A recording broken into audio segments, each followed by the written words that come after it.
Morning. അപ്പോൾ മറ്റൊരു വാർത്താ ദിനം ആരംഭിക്കുമ്പോൾ എല്ലാ പ്രേക്ഷകർക്കും ഒരു നല്ല പ്രഭാതം ആശംസിക്കുകയാണ്. ഒരുപാട് വാർത്തകൾ പ്രതീക്ഷിക്കുന്ന ഒരു ദിനം കൂടിയാണ് ഇന്നലെ അല്ലെ. ഉറക്കത്തിന് ശേഷം നടന്ന സംഭവങ്ങൾ എന്താണ്, ഇന്ന് സംഭവിക്കാൻ പോകുന്ന വാർത്തകൾ എന്താണ്, അല്ലെങ്കിൽ ഏറ്റവും പ്രധാനമായി നമ്മൾ ശ്രദ്ധ വാർത്തകൾ എന്താണ്, ഇതൊക്കെ പ്രേക്ഷകരിലേക്ക് അടുത്ത ഒരു മണിക്കൂർ നേരം എത്തിക്കുകയാണ്. അതെ, വളരെ പോസിറ്റീവ് ആയിട്ടുള്ള ഒരു പ്രഭാതം തന്നെ നമുക്ക് തുടങ്ങിയേക്കാം. ശരിക്കും പറഞ്ഞാൽ നമ്മൾ തമാശക്കൊക്കെ പറയാറില്ലേ, നേരം പരപരാ വെളുത്തു തുടങ്ങുന്നേ ഉള്ളൂ. നമ്മുടെ പുറകിൽ ഐ ലവ് കൊച്ചി ഉണ്ട്. നമ്മൾ നിൽക്കുന്നത് എവിടെയാണെന്നറിയോ? ക്യൂൻസ് വാക്ക് വേയിലാണ്. അപ്പൊ ഇത്ര നേരം ഈ ലൈറ്റ് ഇങ്ങനെ കത്തി നിന്നപ്പോ അവിടെ നിന്നതാണ്. കംപ്ലീറ്റ് പോയ ലൈറ്റ് ചെറുതായിട്ടൊന്ന് പൊളിഞ്ഞിട്ടുണ്ട്. കുഴപ്പമില്ല. ഇത് നല്ല ലൈറ്റ് ഫുൾ ടൈം രാത്രിയൊക്കെ ഉണ്ടാവാറുണ്ട്. എനിക്ക് തോന്നുന്നു 6 to 6 ആണ് ടൈം തോന്നുന്നു. ആ കറക്റ്റ് 6 മണിക്ക് ഇത് ഓഫായി. അതെ, അത് മാത്രല്ല അറബിക്കടലിന്റെ റാണി ഉറങ്ങുന്നില്ല എന്നുള്ളതാണ് നമ്മൾ കാണുന്നത്. നമ്മളിവിടെ വരുമ്പോ യുവതലമുറയുണ്ടല്ലോ, അവരെല്ലാവരും രാത്രി മുഴുവൻ ഇവിടെ ജാമ്പിങ് ആണ്. നല്ല രസമുണ്ടായിരുന്നു ഇവിടെ വരുമ്പോ. പ്രഭാതത്തിന്റെ ഒരു വൈബിനേക്കാളും ആ രാത്രിയിൽ നീണ്ടു നിൽക്കുന്ന ഒരു വൈബാണ് ഇവിടെ നമുക്ക് ആദ്യം കണ്ടത്. കുട്ടികളൊക്കെ ഓരോരുത്തരായിട്ട് പോയി തുടങ്ങിയെന്ന് തോന്നുന്നു. എന്നാലും നല്ല രസമുണ്ട്. ഇപ്പുറത്ത് കായലാണ്, ഉണർന്നു വരുന്നേ ഉള്ളൂ. അതിന്റെ ഒരു വളരെ പോസിറ്റീവ് ആയിട്ടുള്ള ഒരു അന്തരീക്ഷത്തിലാണ് ഞങ്ങൾ നിൽക്കുന്നത്. ഞങ്ങളിൽ നിന്ന് അത് നിങ്ങളിലേക്ക് കൂടി പകർന്നു തരണം എന്നുള്ളതാണ്. കാരണം മോർണിംഗ് വാക്ക് കൊണ്ട് നമ്മൾ ഉദ്ദേശിക്കുന്നത് തന്നെ അതാണ്. ഒരു ദിവസം മുഴുവനും വളരെ ഊർജ്ജസ്വലമാക്കാൻ ഈ മോർണിംഗ് വാക്ക്, അത് ശരീരത്തിന് മാത്രമല്ല മനസ്സിനും, അത് നിങ്ങളിലേക്കും പകർന്നു തരാനാണ് ഞങ്ങൾ ഇവിടെ നിൽക്കുന്നത്. അപ്പൊ നമ്മൾ നടക്കാൻ റെഡിയാണ്, നിങ്ങൾ കൂടെ നടക്കാൻ റെഡിയാണെന്ന പ്രതീക്ഷയിലാണ് നമ്മൾ മുന്നോട്ട് പോകുന്നത്. അപ്പോ തുടങ്ങാം. അപ്പൊ എല്ലാ പ്രേക്ഷകർക്കും സ്വാഗതം മോർണിംഗ് വാക്ക്.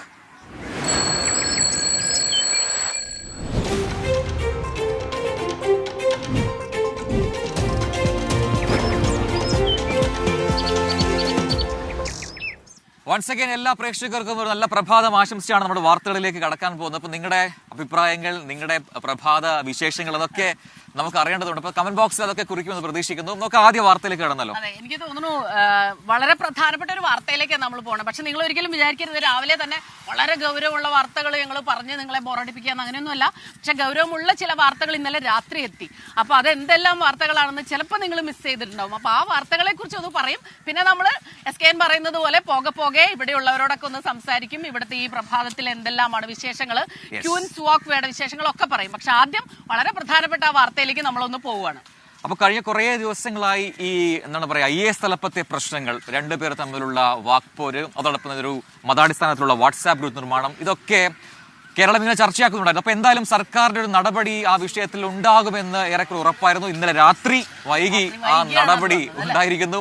അപ്പൊ N പ്രശാന്തിനും K ഗോപാലകൃഷ്ണനുമെതിരെ സസ്പെൻഷൻ നടപടി ഉണ്ടായിരിക്കുന്നു സർക്കാരിന്റെ ഭാഗത്തുനിന്ന്. അപ്പോൾ അതിൽ തുടർ പ്രതികരണങ്ങളൊക്കെ നമ്മൾ ഇന്ന് പ്രതീക്ഷിക്കുന്നുമുണ്ട്. ആ വാർത്തയുടെ വിശദാംശങ്ങളിലേക്കാണ് നമ്മൾ ആദ്യം കിടക്കുന്നത്. എനിക്ക് തോന്നുന്നു AV ജയശങ്കർ വരുന്നുണ്ട്. തിരുവനന്തപുരത്ത് നിന്ന് AV ജയശങ്കറും വളരെ ഊർജ്ജസ്വലനായി തന്നെ വരുന്നത് നമുക്ക് പ്രതീക്ഷിക്കാം അല്ലെ മോർണിംഗില്.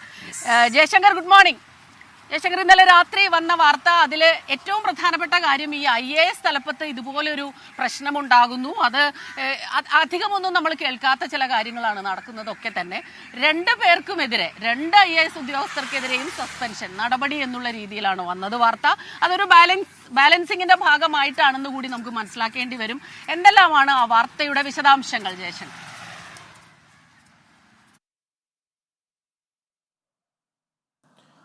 Good morning Prajin and Prabhitha. എന്തായാലും അസാധാരണമായൊരു നടപടിയാണ് സർക്കാരിൽ നിന്ന് കഴിഞ്ഞ ദിവസം ഉണ്ടായത്. ഒരേ സമയം 2 IAS ഉദ്യോഗസ്ഥരെ, സിവിൽ സർവീസുകാരെ സസ്പെൻഡ് ചെയ്യുന്നു. എന്തായാലും ഈ K ഗോപാലകൃഷ്ണനെതിരെ ഈ വാട്സപ്പ് ഗ്രൂപ്പ് ഉണ്ടാക്കിയതുമായി ബന്ധപ്പെട്ടാണ് നടപടി.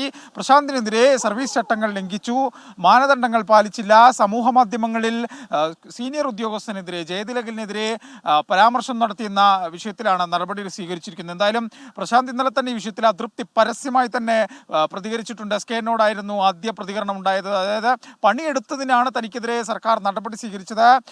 തനിക്ക് ഈ കാര്യം, ഇത് തൻ്റെ ഗുഡ് സർവീസ് എൻട്രിയായി താൻ പരിഗണിക്കും, സന്തോഷമായിരിക്കും എന്നായിരുന്നു പ്രശാന്തിൻ്റെ ഒരു പ്രതികരണം. ഗോപാലകൃഷ്ണൻ ഈ വിഷയവുമായി ബന്ധപ്പെട്ട് പ്രതികരിച്ചിട്ടില്ല. എന്തായാലും വരും മണിക്കൂറുകളിൽ പ്രശാന്തിൻ്റെയും ഗോപാലകൃഷ്ണൻ്റെ എല്ലാം പ്രതികരണം വരും. ഈ വിഷയത്തിൽ IAS ഉദ്യോഗസ്ഥർക്കിടയിൽ തന്നെ 2 വിഭാഗമായി തിരിഞ്ഞിട്ടുണ്ട്. പ്രശാന്തിനെതിരെ എന്തിന് നടപടി എന്നൊരു ചോദ്യം ഒരു വിഭാഗം ഉയർത്തുന്നുണ്ട്. എന്തായാലും ഇതിൻ്റെ എല്ലാം വിവരങ്ങൾ വരും മണിക്കൂറിൽ വരണം. എന്തായാലും സർക്കാർ വിഷയവുമായി ബന്ധപ്പെട്ട് അതീവ ഗൗരവകരമായാണ് രണ്ടിനെയും കാണുന്നത്. ഒരു IAS ഉദ്യോഗസ്ഥൻ ഇത്തരത്തിൽ സമൂഹ മാധ്യമങ്ങളിലൂടെ വാർത്താമാധ്യമങ്ങളിലൂടെ മുതിർന്ന ഉദ്യോഗസ്ഥർക്കെതിരെ അഴിഞ്ഞാടുമ്പോൾ അത് സർക്കാരിന് കളങ്കമാണ്. ഇത് കണക്കിലെടുത്താണ് പ്രശാന്തിനെ സർക്കാർ താക്കീത് ചെയ്തിരിക്കുന്ന ഒരു സസ്പെൻഷനിലേക്ക് എത്തിച്ചിരിക്കുന്നത്.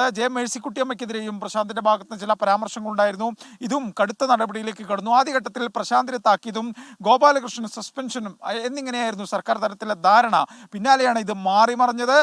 കർശന നടപടിയിലേക്ക് കടക്കാൻ സർക്കാർ നിർബന്ധിതരായി. എന്തായാലും ഉപതെരഞ്ഞെടുപ്പുകളുടെ കൂടി കാലമാണ്. അതുകൊണ്ട് തന്നെ IAS ഉദ്യോഗസ്ഥർ സർക്കാരിന്റെ പരിധിയിലാണ്, അവർ സർക്കാരിന്റെ നിയന്ത്രണത്തിലാണെന്ന് കൂടി തെളിയിക്കേണ്ട ബാധ്യത സർക്കാരിനുണ്ടായിരുന്നു. അതുകൊണ്ടാണ് ഇത്തരത്തിലൊരു കടുത്ത നടപടിയിലേക്ക് പെട്ടെന്ന് കടന്നത്. എന്തായാലും ഇനി പ്രതിപക്ഷ ആരോപണങ്ങൾക്കൊന്നും പ്രസക്തിയില്ല.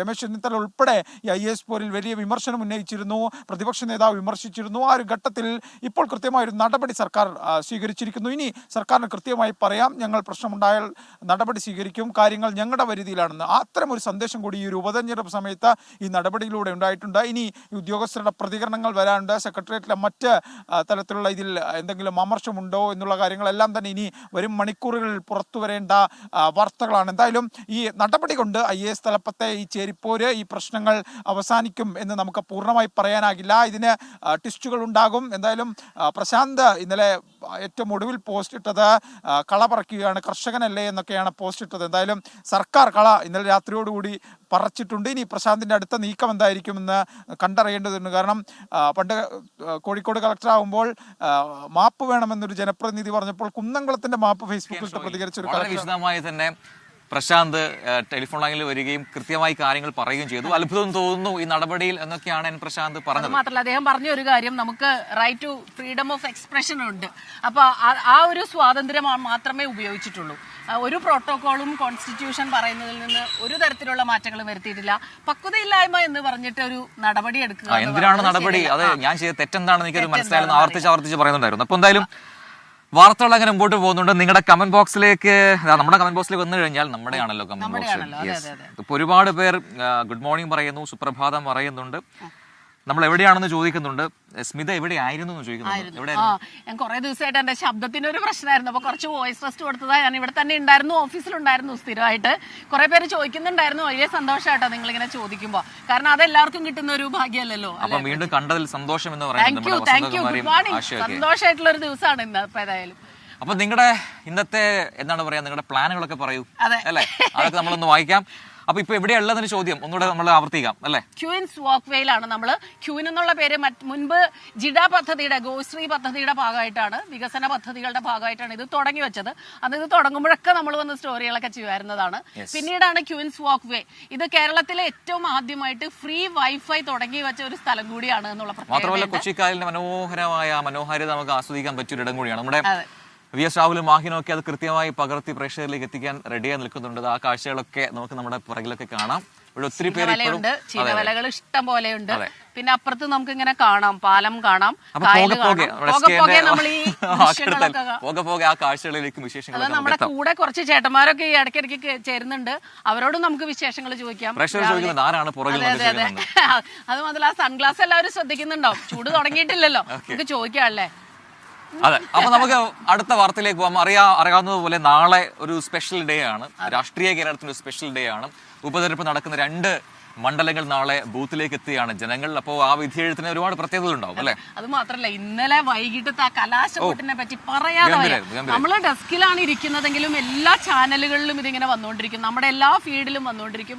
അടിപൊളി. പിള്ളേര് പറയായിരുന്നു ചേച്ചിയെ വിടാച്ചത് നന്നായി, ചേച്ചി മൈക്കൊക്കെ മാറ്റി വെച്ച് ഡാൻസ് കളിച്ചേനാണ്. അത്ര പോസിറ്റീവായിട്ട് എല്ലാവരും, ശരിക്കും പറഞ്ഞാൽ ജനാധിപത്യത്തിന്റെ ഉത്സവമാണ് ഇലക്ഷൻ എന്നുള്ളത് നമ്മൾ ഈ കലാശക്കൊട്ടിന്റെ അന്നാണ് കൃത്യമായിട്ട് മനസ്സിലാക്കുക. എല്ലാവരും ചേർന്ന ഒരു ഓളം. അപ്പൊ ആ വാർത്തയിലേക്കാണ്. നാളെ ചേലക്കരയും വയനാടും ബൂത്തിലേക്ക്. കേരളപ്പോര് powered by KLM Maxiva gold loan. പുരോഗതിയുടെ ആനന്ദം എല്ലാവർക്കും.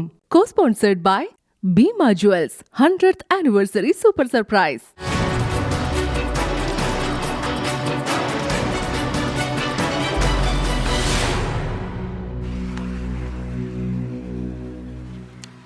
അപ്പോൾ ഒരു മാസം നീണ്ടുനിന്ന പ്രചാരണങ്ങളെല്ലാം പരസ്യ പ്രചാരണങ്ങളൊക്കെ ഇന്നലെ പൂർത്തിയായി. ഇനിയിപ്പോൾ ബൂത്തിലേക്ക് എത്തുക എന്നുള്ളതാണ്. ഇന്ന് നിശബ്ദ പ്രചാരണമാണ് പറഞ്ഞു വരുന്നത്. ചേലക്കരയെ കുറിച്ചും വയനാടിനെ കുറിച്ചുമാണ്. ചേലക്കരയെ കുറിച്ച് നമ്മൾ പറയുമ്പോൾ ഈ ചേലുള്ള ചേലക്കര എല്ലാവരും അതെ ഈ തെരഞ്ഞെടുപ്പിന്റെ വാർത്തകൾ വന്നതോടൊപ്പം തന്നെ ചേലക്കരയുടെ ബ്യൂട്ടി അത് ഓരോ വിഷ്വൽസിലും നമ്മൾ പകർത്താൻ പ്രത്യേകം ശ്രദ്ധിച്ചിട്ടുണ്ട്. ഇപ്പൊ സൂരജ് സജിയൊക്കെ ചെയ്ത വാർത്തകൾ പലതും അങ്ങനെയായിരുന്നു അല്ലെ. ചേലക്കരയിലെ ഒരു ഗ്രാമീണത നമുക്ക് ആ പഴയ കാലത്തിലേക്ക് ഓർമ്മ വരും. അവരിപ്പോഴും അങ്ങനെ തന്നെയാണ്. പക്ഷെ തെരഞ്ഞെടുപ്പിന്റെ ചൂടിന്റെ കാര്യത്തിൽ ഒട്ടും പുറകിലല്ല ആരും അല്ലേ. യെസ്, അപ്പോൾ സൂരജ് തന്നെ തത്സമയം ചേർന്നുണ്ട് ചേലക്കരയിൽ നിന്നും. Suraj, good morning. അപ്പോൾ നാളെ ചേലക്കര ബൂത്തിലേക്ക് എത്തുകയാണ്. ഇന്നലെ വരെ മാറി മറിഞ്ഞ ഒരുപാട് രാഷ്ട്രീയ വിഷയങ്ങളുണ്ടായിരുന്നു. ഇന്ന് നിശബ്ദ പ്രചാരണമാണ്. നേരിട്ട് വോട്ടർമാരെ കാണുന്ന തിരക്കിലായിരിക്കും സ്ഥാനാർത്ഥികളും നേതാക്കളും എല്ലാം. അപ്പോൾ എന്ത് പറഞ്ഞായിരിക്കും ഈ അവസാന ദിനം? നാളെ ബൂത്തിലേക്ക് എത്തുകയാണല്ലോ ജനങ്ങൾ. അപ്പം എന്തായിരിക്കും ഇന്നത്തെ രാഷ്ട്രീയ വിഷയം? എന്തിലൂന്നിയാകും വോട്ട് തേടുക? അതെ,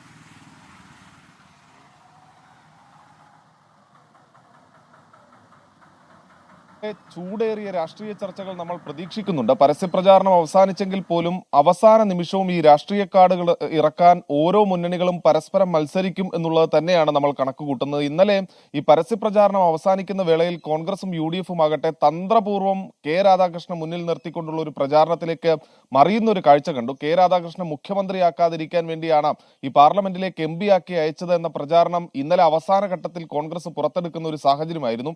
അങ്ങനെയെങ്കിൽ ഇന്ന് അത് കോൺഗ്രസ് ആവർത്തിക്കുകയും ചെയ്യും. അത്തരത്തിൽ ഒരു രാഷ്ട്രീയ ആരോപണങ്ങൾ കൂടുതൽ കടുപ്പിക്കുക, അവസാന നിമിഷങ്ങളിൽ പുതിയ പുതിയ തന്ത്രങ്ങൾ കൊണ്ടുവരിക എന്ന നീക്കമാണ് ഓരോ മുന്നണികളും കൊണ്ടുവരുന്നത്.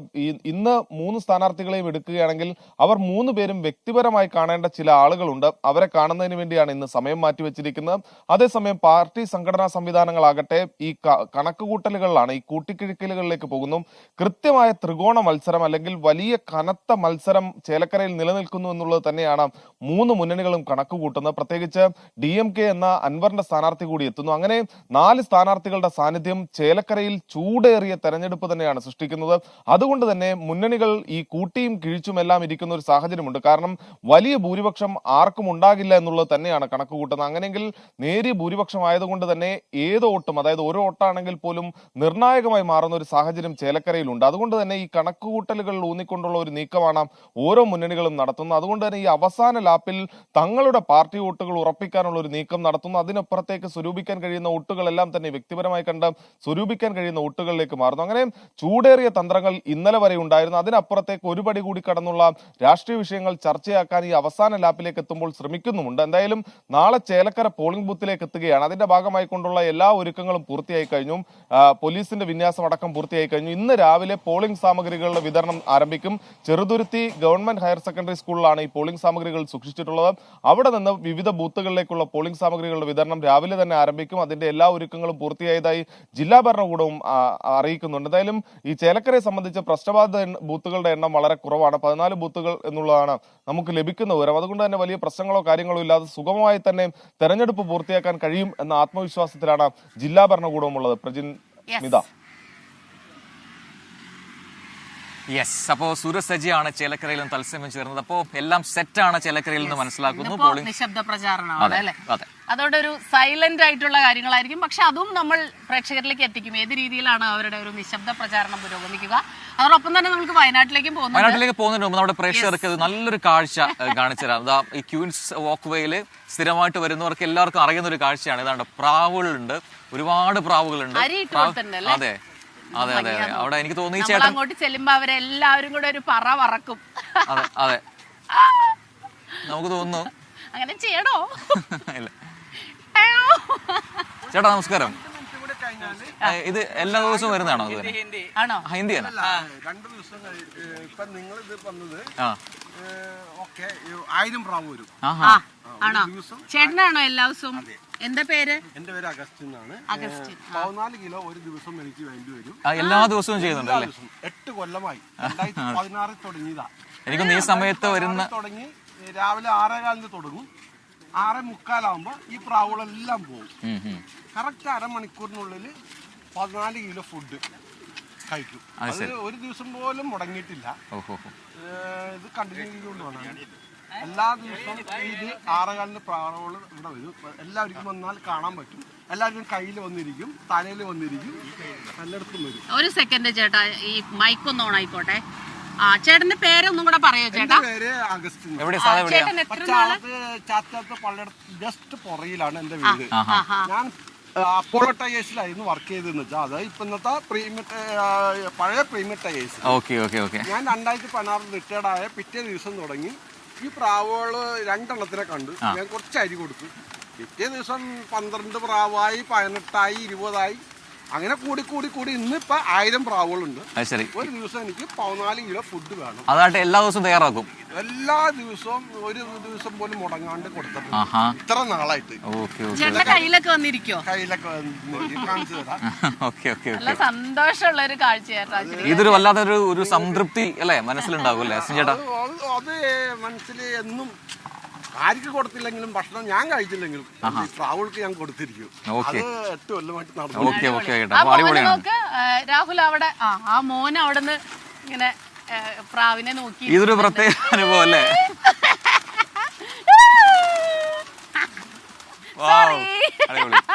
അവരൊന്ന് കഴിച്ചോട്ടെ. കുട്ടാ എന്താ പേര്? അവനെ പേടിയില്ലട്ടാ. അവന് പേടിയൊന്നുമില്ല.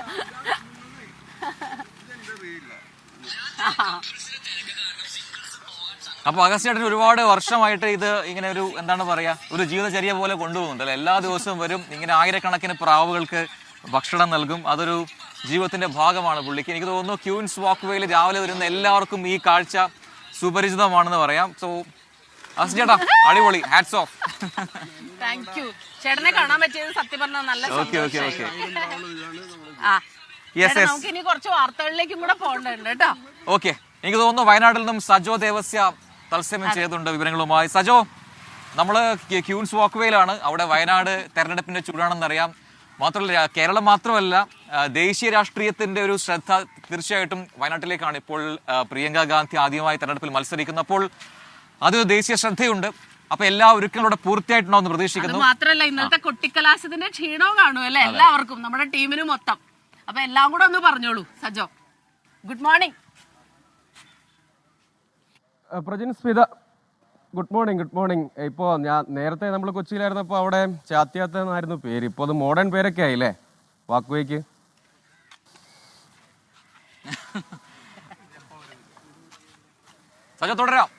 നമുക്ക് ഏതായാലും തെരഞ്ഞെടുപ്പ് വിശേഷങ്ങളിലേക്ക് തന്നെ വരാം. വയനാട് സംസ്ഥാന രാഷ്ട്രീയത്തിൽ മാത്രമല്ല ദേശീയ രാഷ്ട്രീയത്തിലും ഉറപ്പായും എപ്പോഴും ചർച്ച ചെയ്യപ്പെട്ടുകൊണ്ടിരിക്കുന്ന, ഇനി അങ്ങോട്ടേക്കും ചർച്ച ചെയ്യപ്പെടാൻ പോകുന്ന ഒരു തിരഞ്ഞെടുപ്പാണ് എന്നത് സംശയലേശമെന്നേ പറയാം. ഒരു 14 ലക്ഷത്തോളം വോട്ടർമാരാണ് ഉള്ളത് വയനാട്ടിൽ. സ്ത്രീ വോട്ടർമാരാണ് കൂടുതൽ. അതിൽ കഴിഞ്ഞ തവണ കുറച്ച് പോളിംഗ് ശതമാനം ഒരല്പം കുറഞ്ഞിരുന്നു. അതിന് മുൻപ് ഏറ്റവും അധികം പോളിംഗ് ശതമാനത്തിലേക്ക് ഒരു 11 ലക്ഷത്തോട് അടുത്തിരുന്നു. അങ്ങനെ അത്രയധികം വോട്ടർമാരെ പോളിംഗ് ബൂത്തിലേക്ക് എത്തിക്കണം എന്നാണ് UDF ക്യാമ്പൊക്കെ പറയുന്നത്. അവർ വലിയ റെക്കോർഡ് ഭൂരിപക്ഷത്തിലേക്ക് എത്താൻ കഴിയും. പക്ഷേ യഥാർത്ഥത്തിൽ കഴിഞ്ഞ തവണ രാഹുൽ ഗാന്ധിയുടെ ഭൂരിപക്ഷത്തിൽ നേരിയ കുറവുണ്ടായിരുന്നു. അപ്പം മുന്നണികളെല്ലാം അവരുടെ ഏറ്റവും ബെസ്റ്റ് പുറത്തെടുക്കുക. യഥാർത്ഥത്തിൽ LDFനും കഴിഞ്ഞ തവണ നേരിയ വോട്ടിൽ വർധനമുണ്ടായിരുന്നു. BJPയെ സംബന്ധിച്ച് കാര്യമായ വർധനമുണ്ടാക്കി.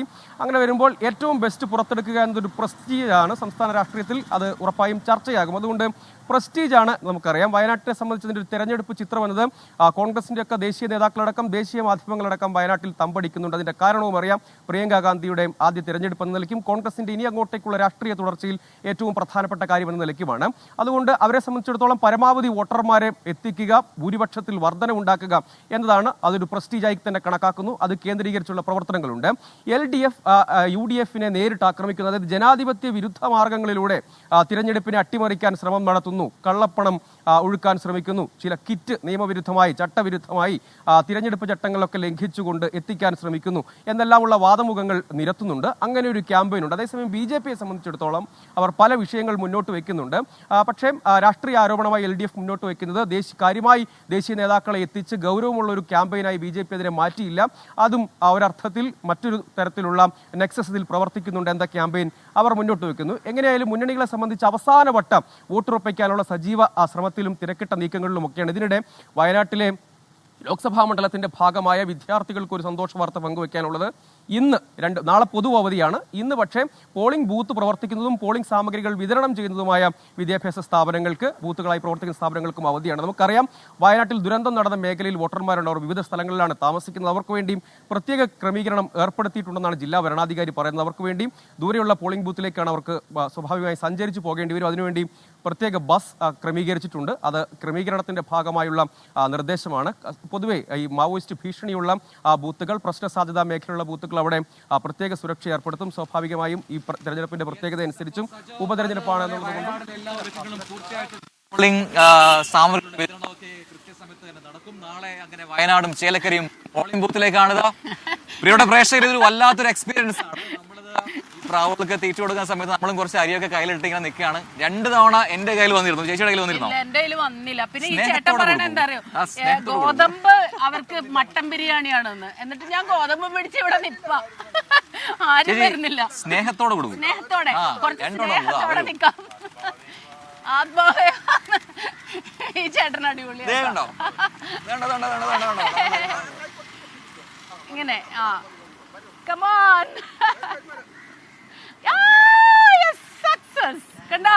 വല്ലാത്തൊരു എക്സ്പീരിയൻസ് ആയിരുന്നു കുറച്ചു മുമ്പ് ഉണ്ടായത്. പ്രജിൻ ഇങ്ങോട്ട് വരില്ല എന്ന് ഞാൻ വിചാരിച്ചു. പ്രജിൻ പിന്നെ അവിടെ പ്രാവിന് ഇങ്ങനെ ഇതൊക്കെ കൊടുത്ത് അനങ്ങാതെ നിൽക്കുമായിരുന്നു. നല്ല രസമുണ്ട് കേട്ടോ. ശരിക്കും പറഞ്ഞാൽ എല്ലാവരും ഒരു പ്രാവശ്യമെങ്കിലും ക്യൂൻസ് വാക്കയിലോ വന്ന് ഇതൊക്കെ അനുഭവിക്കേണ്ടതാണ്. ജസ്റ്റ് നടത്തം മാത്രമല്ല, പ്രകൃതി ഭംഗി മാത്രമല്ല. പക്ഷെ നമുക്ക് വാർത്തകളിലേക്ക് പോകാതെ പറ്റില്ലല്ലോ. തീർച്ചയായിട്ടും ഇന്നലെ വന്ന വളരെ പ്രധാനപ്പെട്ട ഒരു വാർത്ത ഉണ്ടായിരുന്നു. പ്രേക്ഷകർ അത് അറിഞ്ഞു കാണും. നമ്മുടെ പ്രതിനിധി അലക്സ് റാമുഹുനെതിരെ ഒരു ഭീഷണി, അതും കേന്ദ്രമന്ത്രി സുരേഷ് ഗോപി വിളിച്ചു വരുത്തി ഭീഷണിപ്പെടുത്തി എന്നതാണ് സംഭവം. അപ്പോൾ അതിൽ വലിയ പ്രതിഷേധം വ്യാപകമായുണ്ട്. കേരള പത്രപ്രവർത്തക യൂണിയൻ ഇന്ന് വ്യാപകമായ പ്രതിഷേധത്തിന് ഒരുങ്ങുന്നുണ്ട്, സംവിധാനങ്ങളൊക്കെ ഒരുക്കിയിട്ടുണ്ട്. അപ്പോൾ ആ വാർത്തയുടെ വിശദാംശങ്ങളിലേക്കാണ് നമ്മൾ ഇനി കടക്കുന്നത്. ട്രിവാൻഡ്രം ജില്ലാ കമ്മിറ്റിയുടെ നേതൃത്വത്തിൽ പ്രതിഷേധ മാർച്ചും യോഗവും ഒക്കെ ഇന്ന് നടക്കുന്നുണ്ട്. രാവിലെ 11:30 ആ യോഗം നിശ്ചയിച്ചിരിക്കുന്നത്. A V ജയശങ്കറാണ്. എറണാകുളത്തും പ്രതിഷേധമുണ്ട്. ജയശങ്കറാണ് ചേരുന്നത്. എ വി ജയശങ്കർ കഴിഞ്ഞ ദിവസം നമ്മൾ ഒറ്റക്കെട്ടായിട്ട് മാധ്യമപ്രവർത്തകരെ ഒരുമിച്ച് നിന്ന് തന്നെ അതിൽ എതിർത്തിരുന്നു. കാരണം എന്താ വെച്ചാൽ നമ്മൾ നമ്മുടെ തൊഴിലാണ് ചെയ്യുന്നത്. അതിപ്പോൾ ഏത് ലെവലിലുള്ള ആളുകളോടും ബഹുമാനം വേണ്ടടുത്ത് ബഹുമാനമുണ്ട്, പക്ഷെ ചോദ്യങ്ങൾ ചോദിക്കാതെ തരയില്ലല്ലോ. മാത്രമല്ല സ്മിത, നമ്മുടെ ഒരു ഐഡിയ അല്ലെങ്കിൽ അലക്സിന്റേതായിട്ടുള്ള ഒരു ബോധ്യം ഒന്നുമില്ല പറഞ്ഞത്. 2 പ്രതികരണങ്ങൾ ഉണ്ടായി. അതിലെന്താണ് സുരേഷ് ഗോപിക്ക് പറയാനുള്ളത് മാത്രമാണ് ചോദിച്ചത്. പക്ഷേ പുള്ളി പ്രകോപിതനായി. അതെ, അപ്പൊ എന്താണ്, ഏത് രീതിയിലാണ് നമ്മുടെ പ്രതിഷേധങ്ങൾ ഇന്ന് സംഘടിപ്പിച്ചിട്ടുള്ളത്, എവിടെയെല്ലാമാണ് പ്രതിഷേധങ്ങൾ ഉള്ളത്?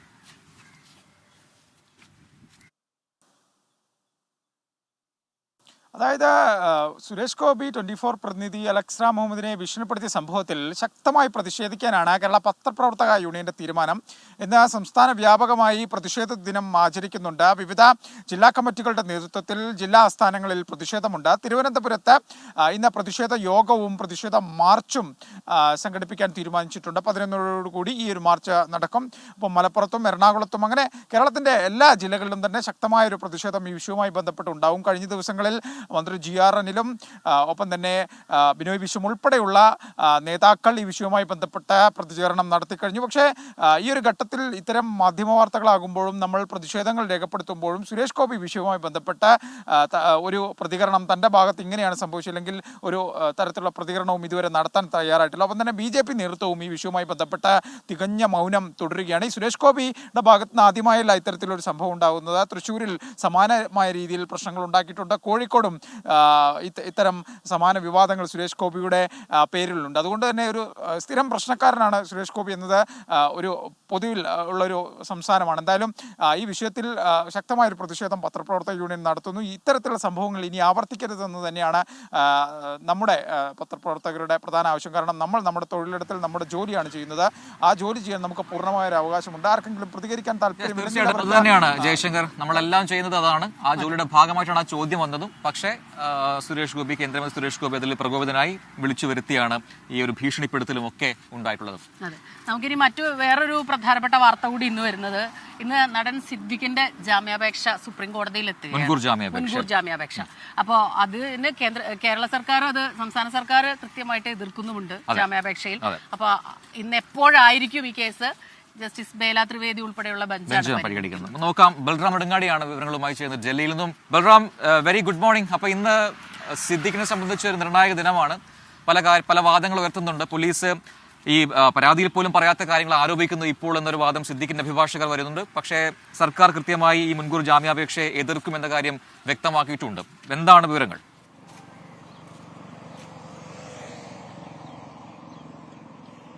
Very good morning Prajin Smitha.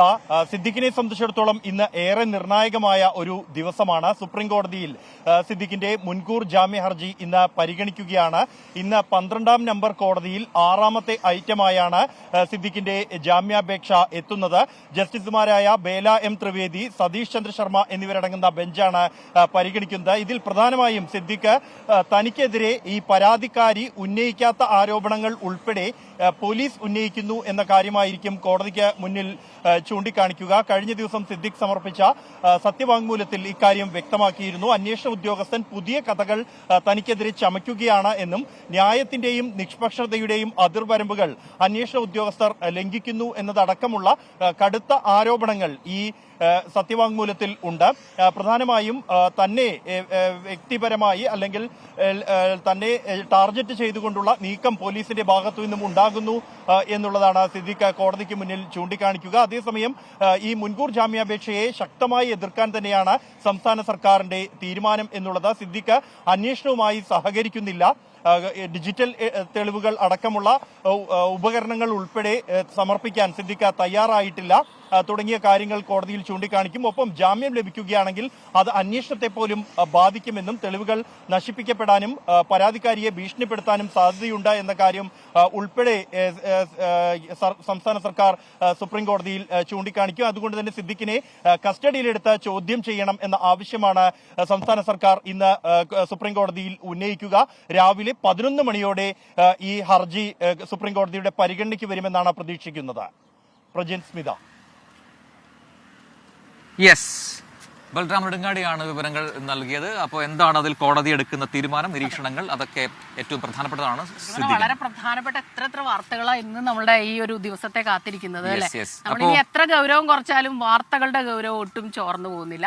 പക്ഷെ നമുക്ക് പറയാതെ പറ്റില്ല, ഈ പ്രഭാതത്തിൽ നമ്മൾ ഭയങ്കര സന്തോഷത്തിലാട്ടോ, ഭയങ്കര പീസാണ്. ഈ സൈഡിലേക്ക് ഇങ്ങനെ നോക്കുമ്പോൾ കായലിങ്ങനെ ഉറങ്ങിക്കിടക്കുന്ന പോലെ നമുക്ക് തോന്നും. കായലും കടലും ഒക്കെ ചേരുന്നതാണ് കൊച്ചിയുടെ ഭംഗി. പക്ഷെ ആ സമയത്തും അതൊക്കെ കൊണ്ട് കഷ്ടതകൾ അനുഭവിക്കുന്ന ഒരുപാട് വിഭാഗക്കാരുണ്ട്, ഒരുപാട് പ്രദേശക്കാരുണ്ട്. ഇപ്പോൾ മുനമ്പത്തെ കാര്യം പറയുകയാണെങ്കിൽ, ഈ മുനമ്പം വിഷയത്തിൽ മുഖ്യമന്ത്രിയുമായി കൂടിക്കാഴ്ച നടത്തിയെങ്കിലും സർക്കാർ തീരുമാനം പ്രഖ്യാപിക്കുന്നത് വരെ സമരം തുടരുമെന്നാണ് ഈ ഭൂസംരക്ഷണ സമിതിയൊക്കെ ഇപ്പോൾ അറിയിച്ചത്. ആ വിഷയം എങ്ങനെ തുടരുന്നുണ്ട്. അപ്പോൾ എന്തായാലും ഇന്നും റിലേ നിരാഹാരം തുടരുന്നുണ്ട്. 22-നാണ് മുഖ്യമന്ത്രി വിളിച്ച ഉന്നതതല യോഗം നടക്കുക. തെരഞ്ഞെടുപ്പ് ഫലം വന്ന ശേഷം മുനമ്പം വിഷയത്തിൽ സർക്കാർ തീരുമാനം പ്രഖ്യാപിക്കും എന്നാണ് ഏറ്റവും ഒടുവിൽ പുറത്തു വന്നത്. അതിനെക്കുറിച്ച് വിവരങ്ങൾ പറയാൻ ആരാ നമുക്കൊപ്പം ചേരുന്നത്? നമുക്ക് കുറച്ച് കഴിഞ്ഞാണ്. ഞാൻ ഒരാളെ പരിചയപ്പെടുത്താം. പ്രേക്ഷകർക്ക് ഒരുപാട് പരിചയമുള്ളവരായിരിക്കും. നമ്മളിങ്ങനെ നടന്നു വന്നപ്പോ കണ്ടതാണ്. ഇയാളെ ആർക്കെങ്കിലും പരിചയമുണ്ടോ? ചിലപ്പോ വർത്തമാനം പറഞ്ഞു തുടങ്ങിയാൽ മനസ്സിലാവുമായിരിക്കും. ഇത് സുബൈദയാണ്. ചിലപ്പോ ഈ മുഖത്തെ ഛായൊക്കെ മാറിപ്പോയിട്ടുണ്ടാവും, വേഷമൊക്കെ മാറി. വാക്ക് വിത്ത് സുബൈദ എന്ന് പറഞ്ഞ അത്യാവശ്യം പോപ്പുലർ ആയിരുന്ന ഏഷ്യാനെറ്റിലെ പ്രോഗ്രാം ഉണ്ട്. അപ്പൊ ആ കാലത്തൊക്കെ ഞങ്ങൾ എവിടെ പോയാലും എന്റെ ഫ്രണ്ടാട്ടോ ഇത്. അപ്പൊ എവിടെ പോയാലും സുബൈദ എന്ന് പറഞ്ഞിട്ട് വരായിരുന്നു. പക്ഷെ ഇപ്പൊ എല്ലാവരും ചോദിക്കുന്ന ഒരു ചോദ്യമുണ്ട്, സുബൈദ എവിടെയാണ്. ശരിക്കും പറഞ്ഞാൽ ഇതിന്റെ അടുത്താ സുബൈദ താമസിക്കുന്നത്. സുബി ഇപ്പൊ യാത്രകളൊന്നും ഇല്ലേ?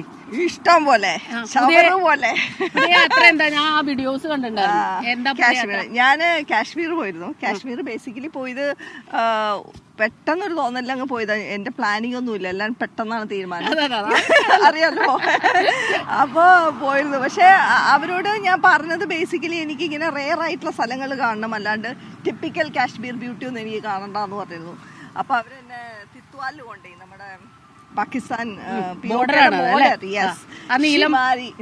നീലം റിവർ സെപ്പറേറ്റ് ചെയ്യണത് Shimari village, last village in India.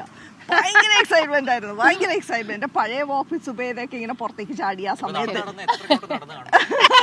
അത് ചോദിച്ചു കഴിഞ്ഞാൽ എനിക്ക് ഒരു നിശ്ചയമില്ല. ഞാനിങ്ങനെ അങ്ങനെ ഒരു പ്ലാൻ ചെയ്തിട്ടൊന്നും ചെയ്യാനുള്ള പോക്കാണ്. ആ സമയത്ത് സുബി ഇങ്ങനെ തോന്നിയ പോലെ പോക്കാ. ക്യാമറമാൻമാര് പുറകെ. അപ്പൊ കുറെ മിമിക്രി ഒക്കെ ഉണ്ടായിരുന്നു. സാജു കോടിയനെ ഇങ്ങനെ പോണു, എന്നിട്ട് ഭർത്താവ് അന്വേഷിച്ച് പോണു എന്നൊക്കെ പറഞ്ഞിട്ട് ഒരു സോ ഗുഡ്.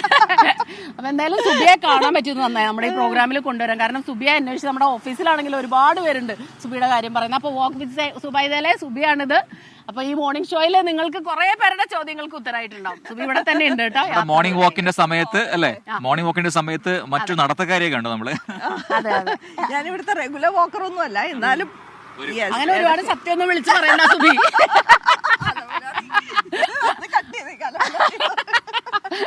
അപ്പൊ ശരി, അപ്പൊ കാണാം. കാണാം ചേച്ചി, ബൈ. യാത്ര നടക്കട്ടെ ഇനി. അപ്പൊ have A very good day. അപ്പൊ ഈയിടെ ആയിട്ട് ശരിക്കും പറഞ്ഞാൽ നടക്കുന്നവരുടെയൊക്കെ എണ്ണം കൂടിയിട്ടുണ്ട്. പ്രതി ശ്രദ്ധിച്ചിട്ടുണ്ടോ അത്? സിറ്റിയിൽ പ്രത്യേകിച്ചും എനിക്ക് തോന്നുന്നു നാട്ടുമ്പുറത്താണെങ്കിൽ നമ്മൾ എങ്ങനെയായാലും കുറെ നടക്കും. പക്ഷെ സിറ്റിയിൽ എല്ലാവരും തിരക്കേറിയ ജീവിതം, IT മേഖലയിലൊക്കെ എവിടെ നോക്കിയാലും. അപ്പൊ നടത്തം ഒരു പ്രധാനപ്പെട്ട കാര്യമാണെന്നും കുറച്ച് ഹെൽത്ത് കോൺഷ്യസ് ആവാൻ തുടങ്ങിയിട്ടുണ്ട് നമ്മൾ. കാരണം റിപ്പോർട്ട്സ് ഒക്കെ വരുമ്പോൾ അറിയാലോ, കുറച്ച് അലാമിംഗ് ആണ് റിപ്പോർട്ട്സ്. അതുകൊണ്ട് തന്നെയാവും ആളുകൾ കൂടുതൽ നടക്കാൻ തുടങ്ങിയിട്ടുണ്ട്. പ്രത്യേകിച്ച് നമ്മുടെ ഈ മറൈൻ ഡ്രൈവിലും ക്യൂൻസ് വാക്ക് വേയിലും ഒക്കെ നല്ല സന്തോഷമായിട്ട് കാഴ്ചകളൊക്കെ കണ്ട് അങ്ങനെ നടക്കാലോ. അതെ. അപ്പൊ നമുക്ക് ഇപ്പോ സുബേദ ചേച്ചിയുടെ വിശേഷങ്ങൾ കണ്ടു. അപ്പൊ മറ്റൊരു സ്റ്റോറിയിലേക്കാണ് ഇനി പ്രേക്ഷകരുടെ ശ്രദ്ധ ക്ഷണിക്കുന്നത്. ഒരു എന്താണ് പറയാ, ജീവിതത്തെക്കുറിച്ച് നിറമുള്ള ഒരുപാട് സ്വപ്നങ്ങളുള്ള ഒരു പെൺകുട്ടിയെ കുറിച്ചാണ് ഈ കഥ. പക്ഷേ ദൗർഭാഗ്യവും രോഗവും ഒക്കെ അവളെ തളർത്തുന്നുണ്ട് എന്നത് വളരെ വളരെ ദുഃഖകരമായ ഒരു വസ്തുതയാണ്. പക്ഷെ നമ്മളെപ്പോഴും എല്ലാവരും കൂടെ ഒരുമിച്ച് നിന്നാൽ, നല്ല മനസ്സുള്ളവരെല്ലാവരും ചേർന്ന് നിന്നാൽ ഈ അമ്മയ്ക്കും മകൾക്കും, അമ്മ ശരണ്യാണ് ഈ മകള്, അമ്മ ശാന്ത, ഇവർ രണ്ടുപേരും സുമനസ്സുകൾ ഏതെങ്കിലും തരത്തിൽ അവരെ സഹായിക്കുമെന്ന പ്രതീക്ഷയിലാണ്. നമുക്ക് ആ കഥ ഒന്ന് കാണാം.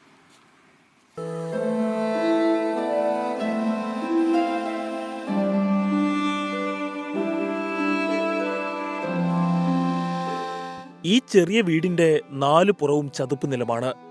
ദൗർഭാഗ്യങ്ങളുടെ ചതുപ്പിൽ പുതഞ്ഞു കിടക്കുകയാണ് ഈ 2 മനുഷ്യരുടെ ജീവിതം. അപ്രതീക്ഷിതമായി എത്തിയ രോഗം ശരണ്യെ തളർത്തി. ഒരു കിഡ്നി കംപ്ലീറ്റ് പോയി, പിന്നെ ഒരു കിഡ്നിയിലേക്ക് കൂടെ ബാധിച്ചിരിക്കുകയാണ്. അപ്പോൾ അതുകൊണ്ട് പിന്നെ മരണകാലം വരെ ഡയാലിസിസ് ചെയ്യണം, അതും അല്ലെങ്കിൽ കിഡ്നി മാറ്റി വെക്കണമെന്ന് പറഞ്ഞു. എല്ലാ സന്മനസ്സുള്ളവരെല്ലാവരും കൂടെ എന്നെ സഹായിച്ച് എൻ്റെ മകളുടെ ജീവൻ നിലനിർത്തണം എന്ന് മാത്രമേ എനിക്ക് പറയാനുള്ളൂ.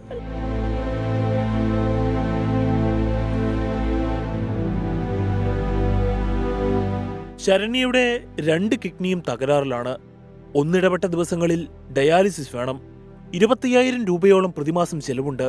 അമ്മ ശാന്തയുടെ തൊഴിലുറപ്പ് ജോലിയിൽ നിന്ന് കിട്ടുന്ന തുച്ഛമായ വരുമാനം മാത്രമാണ് ഉപജീവന മാർഗം. ഡിഗ്രി വരെ ശരണ്യ പഠിച്ചു. പിന്നീട് ഒരു വിവാഹം ചെയ്തു. എന്നാൽ ബന്ധം നീണ്ടുനിന്നില്ല. ശരണ്യെ ഉപേക്ഷിച്ച് ഭർത്താവ് പോയി. നാട്ടുകാരുടെ സഹായത്താലാണ് ചികിത്സ നടന്നു പോകുന്നത്.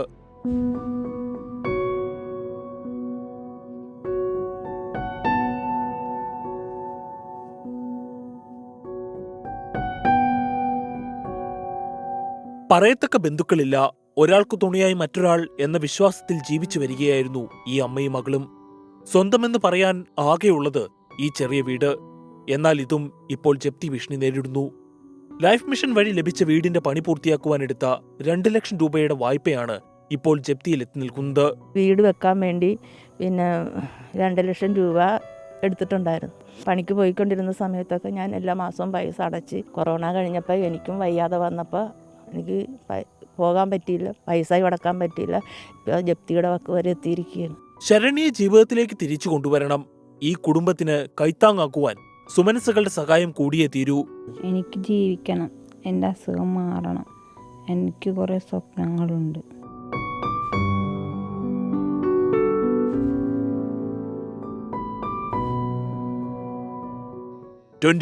കൊച്ചി.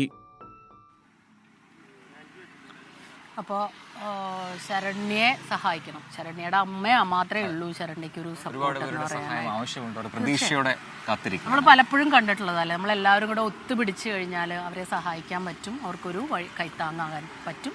ഈ പ്രഭാതത്തിൽ അതുകൂടെ ഒന്ന് മനസ്സിൽ വെച്ചേക്കുക. നമുക്കിനി ഒന്ന് ഡൽഹി വരെ പോകണം. മറ്റൊരു വാർത്ത അപ്ഡേറ്റ് ഇപ്പോൾ വരുന്നുണ്ട്. ബൽറാം നെടുങ്ങാടി ഒരിക്കൽ കൂടി നമ്മളൊപ്പം ചേരും. അത് മറ്റൊന്നുമല്ല, കുറച്ച് നാളുകൾക്ക് മുൻപ് നമ്മൾ അറിഞ്ഞതാണ് ഒരു ലയനം അല്ലെ, എയർ വിസ്താരയും എയർ ഇന്ത്യയുമായുള്ള ലയനം. അത് ഇന്നലെ സംഭവിച്ചു. അങ്ങനെ ആദ്യ സർവീസ് ആ രീതിയിൽ നടക്കുകയും ചെയ്തു. ഇന്നലെ അവസാന സർവീസ് വിസ്താരം നടത്തി. അതിനുശേഷം ഏർലി മോർണിംഗ് 12 മണി കഴിഞ്ഞതിന് ശേഷമാണ് ആദ്യത്തെ അന്താരാഷ്ട്ര സർവീസും നടത്തി. അത് ദോഹയിൽ നിന്ന് മുംബൈയിലേക്കായിരുന്നു. ഇനി ഇന്നിപ്പോ ആഭ്യന്തര സർവീസ് ഉണ്ട്, മുംബൈ ടു ഡൽഹി ആണെന്ന് എനിക്ക് തോന്നുന്നു. അപ്പൊ അത് വിവരങ്ങൾ അറിയാൻ നമുക്ക് ബൽറാമിനോട് ചോദിക്കാം. ബൽറാം, ഒരിക്കൽ കൂടി സ്വാഗതം മോർണിംഗ് വാക്കിലേക്ക്. ബൽറാം നടക്കാൻ പോയിട്ടുണ്ടോ ഇന്ന് ഡൽഹിയിൽ? ചോദിക്കണമല്ലോ.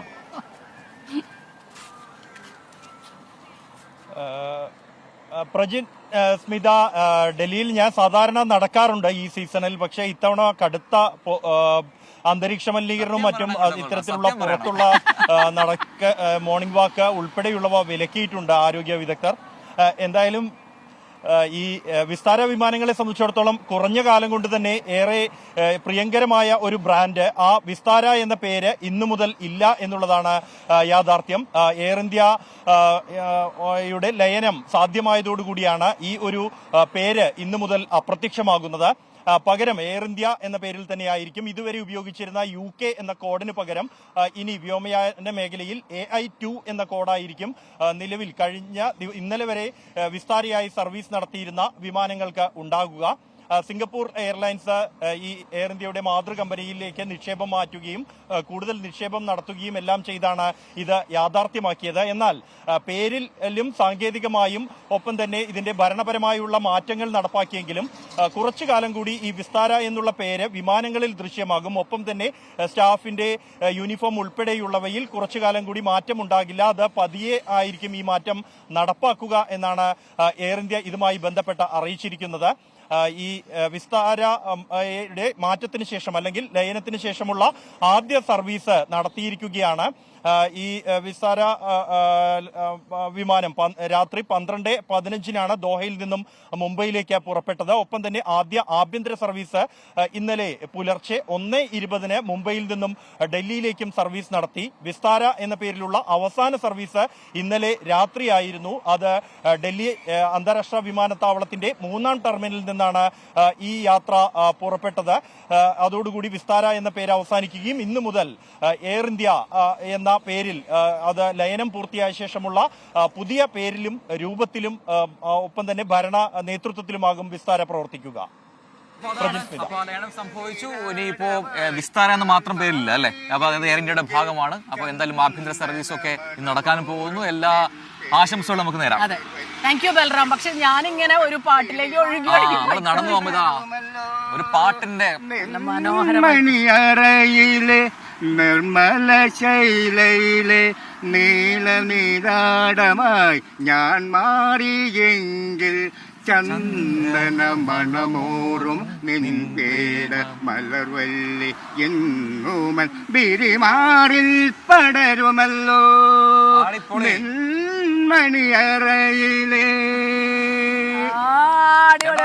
പുണ്യവതി നിന്റെ പൂങ്കാവനത്തിലൊരു പുഷ്പശലഭമായി ഞാൻ പറന്നുവെങ്കിൽ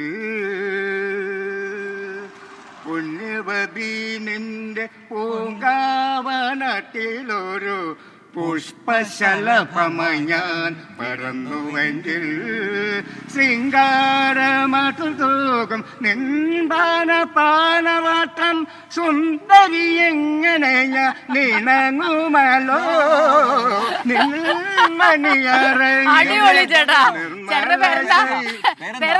കിഷോർ. പണ്ടോട്ടേ പാട്ട് പാടും അല്ലെ? ഇവിടെ അടുത്താണോ താമസിക്കുന്നത്? ആണോ? നല്ല പാട്ട്, അടിപൊളി. എന്നും വരും അവിടെ. ഈ ചേട്ടനെ കണ്ടിട്ട് എന്റെ അച്ഛന്റെ ഒരു രണ്ട് പാട്ട് പാടാം, ഒരു സുഖമല്ലേ ഇവിടെ ഇരുന്നിട്ട്? അതിവിടെ രണ്ടല്ല, ഞാൻ കുറെ പാട്ട് പാടും. ആണോ? അടിപൊളി. പാടിയിരിക്കും. പാട് ഒരു 4 പാടുമ്പോൾ എന്റെ തൊണ്ടൊന്നും ക്ലിയർ ആവും. ഏറ്റവും ഇഷ്ടമുള്ള മ്യൂസിക് ഡയറക്ടർ ആരാ? സംഗീത സംവിധായകൻ? ദക്ഷിണാമൂർത്തി. ദക്ഷിണാമൂർത്തി.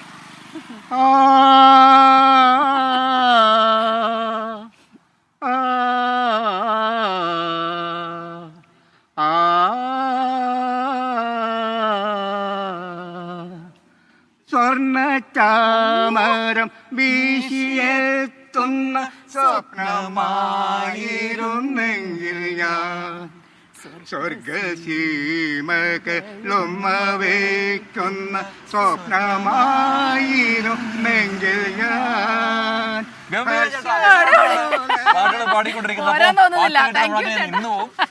അപ്പൊ ആ പാട്ടുകൾ കേട്ട് ഒരുപാട് പേര് ഇങ്ങനെ നടക്കാൻ എല്ലാ ദിവസവും ക്യൂൻസ് വാക്ക്വേയിൽ എത്തുന്നുണ്ടെന്നുള്ള സത്യം. അങ്ങനെ പാട്ടുണ്ട് അല്ലേ? അപ്പൊ മനോഹരമായ കണ്ടോ, സൂര്യനെ ഉദിച്ചിങ്ങനെ വന്ന് വെളിച്ചൊക്കെ വന്നു തുടങ്ങിയിട്ടുണ്ട്. പറഞ്ഞ ഈ ഇടയ്ക്കൊന്നും പലരും ഈ സൂര്യോദയം കാണുന്നുണ്ടാവില്ല. നല്ല മനോഹരമായ കാഴ്ചയാണ് അല്ലെ? കിഴക്ക് ഉദിക്കുന്നു. അപ്പൊ അതോടൊപ്പം നമ്മൾ വാർത്തകളിലേക്കും, നമ്മൾ ഇന്ന് പറഞ്ഞ വാർത്തകൾ പലതും ഉണ്ട് അല്ലെ? പത്രങ്ങളിലല്ലേ? പിന്നെ ക്യാപ്ഷൻ ഓരോരുത്തരും കൊടുക്കുന്നത്. ഞാൻ ഇന്ന് സത്യം പറഞ്ഞ ഇന്നലത്തെ കൊട്ടിക്കലാശത്തിന്റെ ഒരുപാട് ഉണ്ടാവുമെന്ന് വിചാരിച്ചു. പക്ഷെ അത് ആദ്യ പേജില് ഏറ്റവും ഒടുവിലാണ് ഇപ്പോ നമ്മുടെ IAS ഉദ്യോഗസ്ഥർക്കെതിരെ നടപടി. അത് വളരെ രസകരമായിട്ട് തന്നെ ക്യാപ്ഷൻ കൊടുത്തിട്ടുണ്ട്. മാതൃഭൂമി കളഞ്ഞു എന്നാണ്. നന്നാച്ചിപ്പിച്ചു എന്നൊക്കെ നമ്മൾ അതിലെ കളർ വ്യത്യാസമുണ്ട്. അതെന്താണെന്നറിയോ? കഴിഞ്ഞ ദിവസം പ്രശാന്തിന് ഒരു പോസ്റ്റർ ഉണ്ടായിരുന്നല്ലോ, കള പറിക്കാൻ അപ്പൊ കളഞ്ഞു എന്നാണ്. രണ്ടുപേരുടെയും ഫോട്ടോ വെച്ചിട്ടാണ് അങ്ങനെ ഒരു വാർത്തയ്ക്ക് നൽകിയിരിക്കുന്നത്. മനോരമ അതിനെ തെറിച്ചു എന്നാണ് കൊടുത്തിരിക്കുന്നത്. തിരുവനന്തപുരം ജേതാക്കൾ എന്നുള്ളൊരു വാർത്തയുണ്ട്, അത്ലറ്റിക്സിൽ മലപ്പുറം എന്ന് പറഞ്ഞിട്ട്. അത് നമ്മൾ കണ്ടതാണ് അല്ലെ. അത് പിന്നീട് വിവാദമായി, വലിയ പ്രശ്നങ്ങളും പ്രതിഷേധത്തിനും ഒക്കെ ഇടയാക്കി. ആ വാർത്തയിലേക്ക് നമ്മൾ വരും. മുനമ്പം പ്രശ്നം ശാശ്വതമായി പരിഹരിക്കുമെന്ന് മുഖ്യമന്ത്രി. അത് ശാശ്വതമായി തന്നെ പരിഹരിക്കേണ്ട ഒരു പ്രശ്നമാണ് അല്ലെ. വലിയ ബഹളങ്ങളൊന്നും മാത്രമല്ല, ഇനിയിപ്പോ നമ്മുടെ ഈ മത്സര പരീക്ഷകൾക്കൊക്കെ ചോദിക്കാൻ സാധ്യതയുള്ള, പ്രത്യേകിച്ച് കുട്ടികളൊക്കെ നോട്ട് ചെയ്ത് വെച്ചോളൂ. ഇന്ത്യയുടെ ചീഫ് ജസ്റ്റിസായി സഞ്ജീവ് ഖന്ന ചുമതലയേറ്റിരിക്കുന്നു. ഇനിയിപ്പോൾ അത്തരം ചോദ്യങ്ങൾക്കുള്ള ഉത്തരം സഞ്ജീവ് ഖന്നയാണ് അടുത്തയാൾ വരുന്നത് വരെ. ഇന്ത്യയുടെ 51ാമത് ചീഫ് ജസ്റ്റിസായി ജസ്റ്റിസ് സഞ്ജീവ് ഖന്ന തിങ്കളാഴ്ച സത്യപ്രതിജ്ഞ ചെയ്തു. രാഷ്ട്രപതി ഭവനിലായിരുന്നു ചടങ്ങ്. മറ്റൊരു കാര്യം കൂടി ഉണ്ട്. ഇന്നിപ്പോ തുലാം 27 ആയിരിക്കുന്നു. ഇനി മണ്ഡലകാലം തുടങ്ങാനായിട്ട് അധിക ദിവസമില്ല. അപ്പൊ അതുമായിട്ട് ബന്ധപ്പെട്ടുള്ള വാർത്തകളുണ്ട്. ഭക്തർക്ക് എവിടെയെല്ലാം വിരിവയ്ക്കാം, ഇടത്താവളങ്ങളുണ്ട്. ഇടത്താവളങ്ങൾ ഒരുക്കിയതായി ദേവസ്വം ബോർഡുകൾ അറിയിക്കുന്നു. ആ രീതിയിലുള്ള വാർത്തകളും വരുന്നുണ്ട്. അതൊക്കെയാണ് പത്രങ്ങളിലെ പ്രധാനപ്പെട്ട വാർത്തകൾ. അപ്പൊ നമ്മൾ നേരത്തെ പറഞ്ഞ സ്റ്റോറിയിലേക്കാണ്. നമുക്കറിയാം, കേരള സ്കൂൾ കായികമേളയിലെ പുരസ്കാര വിവാദം ഇന്നലെ കണ്ടതാണ്. ദൗർഭാഗ്യകരമാണ്. വിദ്യാർത്ഥികളും പോലീസും തമ്മിൽ കയ്യാങ്കളിയൊക്കെ ഉണ്ടായിട്ടുണ്ടായിരുന്നു. അപ്പൊ എന്തായാലും ആ പരാതിയിൽ എന്താണ് ഇനി മുന്നോട്ടുള്ള പോക്ക്, അതൊക്കെ നമുക്ക് അറിയേണ്ടതുണ്ട്. അപ്പൊ വിവാദത്തിൽ വിശദീകരണം നൽകാൻ മന്ത്രി വി ശിവൻകുട്ടി ഇന്ന് മാധ്യമങ്ങളെ കാണുന്നുണ്ട്. കേരള സ്കൂൾ കായികമേളയുടെ സമാനതകളില്ലാത്ത സംഘാടന മികവിന്റെ പേരിൽ സർക്കാരിനും മന്ത്രി വി ശിവൻകുട്ടിക്കും കിട്ടിയ കയ്യടികളെല്ലാം ഒറ്റയടിക്ക് തകർക്കുന്നതായി പുരസ്കാര വിവാദം. പതിവിന് വിപരീതമായി സ്കൂൾ വിഭാഗത്തിൽ സ്പോർട്സ് സ്കൂളായ GV രാജ തിരുവനന്തപുരത്തിന് സമ്മാനം നൽകിയതാണ് വിവാദമായത്. മുന്നറിയിപ്പുകളില്ലാതെയായിരുന്നു ജനറൽ സ്കൂളുകൾക്ക് നൽകുന്ന പുരസ്കാരം സ്പോർട്സ് സ്കൂളിന് നൽകിയത്.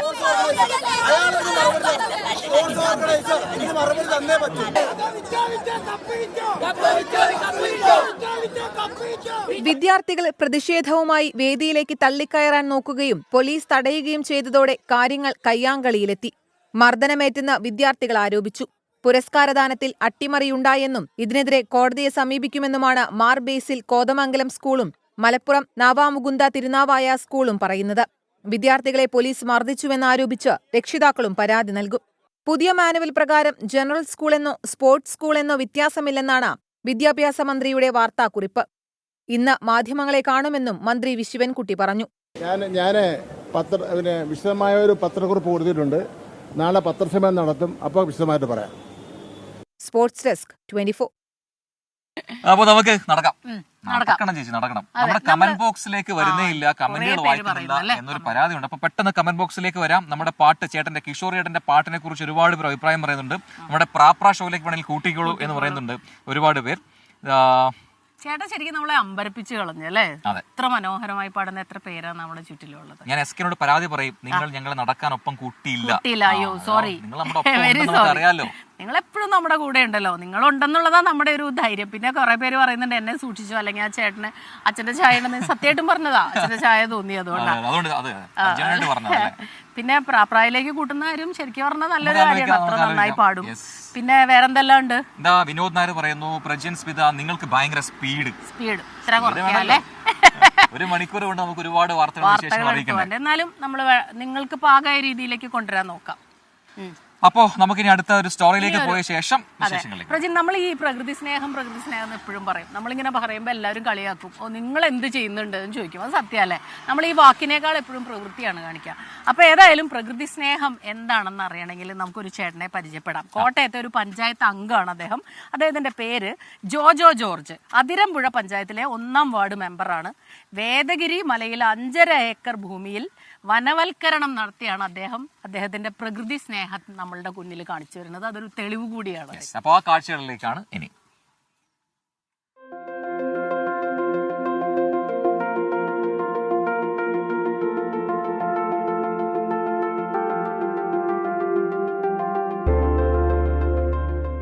ഞാൻ ജനിച്ചു വളർന്ന ഒരു കാർഷിക കുടുംബത്തിലാണ്.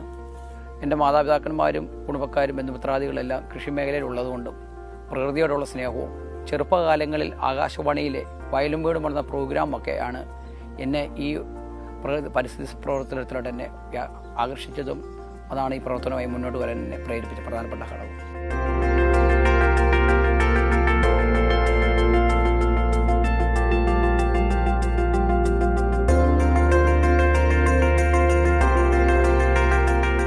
നമുക്ക് വരും തലമുറയ്ക്ക് വേണ്ടി ചെയ്യാൻ പറ്റുന്ന ഒരു പ്രധാനപ്പെട്ട കാര്യം മരങ്ങൾ വെച്ച് പിടിപ്പിക്കുക എന്ന ഒരു കാഴ്ചപ്പാട്. ഇത് തരിശായി കിടന്ന ഒരു സ്ഥലമായിരുന്നു. ഈ സ്ഥലത്ത് കോട്ടയം സോഷ്യൽ ഫോറസ്റ്റിയുടെ സഹകരണത്തോടു കൂടിയാണ് ഔഷധ സസ്യങ്ങൾ, ഫലവൃക്ഷ തൈകൾ, കാട്ടുമരങ്ങൾ, ഈ 3 വിഭാഗത്തിൽപ്പെട്ട മരങ്ങളാണ് ഞങ്ങളിവിടെ നട്ടുപരിപാലിക്കുന്നത്.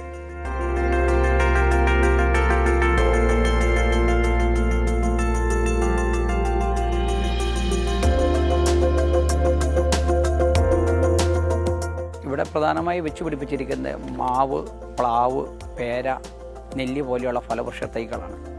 അതുപോലെ തന്നെ കാട്ടുമരങ്ങളായ നാങ്ക്, കമ്പകം പോലെയുള്ള അപൂർവ ഇനം മരങ്ങൾ സോഷ്യൽ ഫോറസ്റ്റിയുടെ പീച്ചി ഡിവിഷനിൽ നിന്ന് കൊണ്ടുവന്ന തൈകളും ഇവിടെ വെച്ച് പിടിപ്പിച്ചിട്ടുണ്ട്.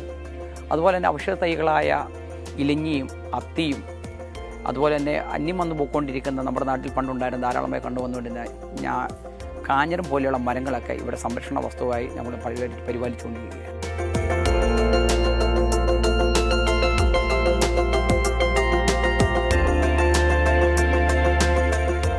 നമ്മൾ ഇന്ന് ഏറ്റവും അധികം ആദരിക്കപ്പെടേണ്ട ഒരു പ്രധാനപ്പെട്ട ആൾക്കാരാണ് ആദിവാസി മേഖലയിലുള്ള ആൾക്കാർ. കാരണം അവർ നമ്മൾ മക്കളെ സ്നേഹിക്കുന്ന പോലെയാണ് അവർ കാടിനെയും പ്രകൃതിയെ സ്നേഹിക്കുന്നത്. അവരുടെ കാഴ്ചപ്പാടുകൾ ഒരു ഉറുമിനെ പോലും നമ്മൾ കൊല്ലരുത്. കാരണം ജീവൻ കൊടുക്കാൻ സാധിക്കാത്ത ഒരു മൃഗത്തെയോ ഒന്നിനെ നശിപ്പിക്കരുത്.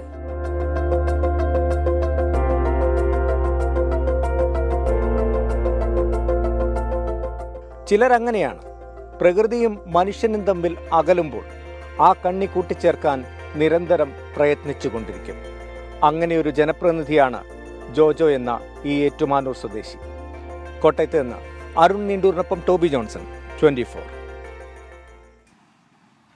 ആ ചീനവയലിൽ കണ്ടോ? നമുക്ക് ഇവിടുന്ന് കാണാം ആ കാഴ്ചകളൊക്കെ. അവിടെ ആ ചീനവലയിൽ ഒരുപാട് പക്ഷികൾ വന്നിരിക്കുന്നുണ്ട്. പക്ഷികളുണ്ട്. പിന്നെ പ്രാവുകളെ ഇന്ന് നമ്മൾ കുറെ കണ്ടു രാവിലെ തന്നെ. പക്ഷി ദിനമാണ് ഇന്നല്ലേ. അതുപോലെ ഈ കൂട് മത്സ്യകൃഷിയെ കുറിച്ച് അറിയാലോ അല്ലേ? നല്ല രസമാണ് അത്. അത് അവരെ അങ്ങനെ നടന്ന് പോയിട്ട് മത്സ്യങ്ങൾക്ക് തീറ്റയിട്ട് കൊടുക്കുന്നതൊക്കെ കാണാൻ നല്ല ഭംഗിയാ. രാത്രിയും ഒരു ചെറിയ വിളക്കുമാടം പോലെയൊക്കെ ഇവിടെയൊക്കെ ഉണ്ടാവും. പണ്ടും ഈ ചീനവലകൾ ഒരുപാടുണ്ട്. അപ്പുറത്ത് നിങ്ങൾക്ക് അറിയാലോ ഒരുപാട് ദ്വീപ സമൂഹങ്ങളുണ്ട്. വല്ലാർപാടം, നമ്മുടെ അഞ്ജന എസ് പറഞ്ഞിട്ട് ഗുഡ് മോർണിംഗ് പ്രജിൻ ചേട്ടാ, സ്മിത ചേച്ചി കുറച്ചുകൂടെ ഓട് കണ്ടുവരുന്നു പറയുന്നത്. നമുക്ക് ഓടാ സമയമായിട്ടുണ്ട്. കാരണം SK റെഡിയാണ്. അപ്പോൾ ഇനി ഗുഡ് മോർണിംഗ് ഷോയുടെ സമയമാണ്. Good morning with R Sreekandan നായരുടെ സമയമാണ്. നേരെ SK-യിലേക്ക് over to SK. Good morning Prajina and Smitha. Good morning. അപ്പൊ നിങ്ങൾ പൊളിച്ചു കേട്ടോ. പ്രജിനെ എനിക്കൊന്ന് അല്പം രാവിലെ ഒരു മോർണിംഗ് മ്യൂസിക് ഒക്കെ ആവാം, ഇത്തിരി പല്ലവിയൊക്കെ പാടി ആൾക്കാരെ ഒന്ന് ഉത്തേജിപ്പിച്ച് സ്മിതയുടെ ഇത്തിരി കവിതയും എല്ലാം കൂടെ ആകുമ്പോൾ കുറച്ചുകൂടെ ഗംഭീരമാവും. അപ്പൊ നിങ്ങൾ പറ്റിയ ആൾക്കാരെ നിങ്ങൾ അവിടെ തന്നെ നിന്നുള്ളൂ. കുറച്ചുകൂടെ നടക്കുക, കാലും കൈയൊക്കെ ഒന്ന് റെഡിയാക്കി ഒന്ന് സ്റ്റുഡിയോയിലേക്ക് വരിക. Okay, thank you Prajin. That was Prajin and Smitha Haridas.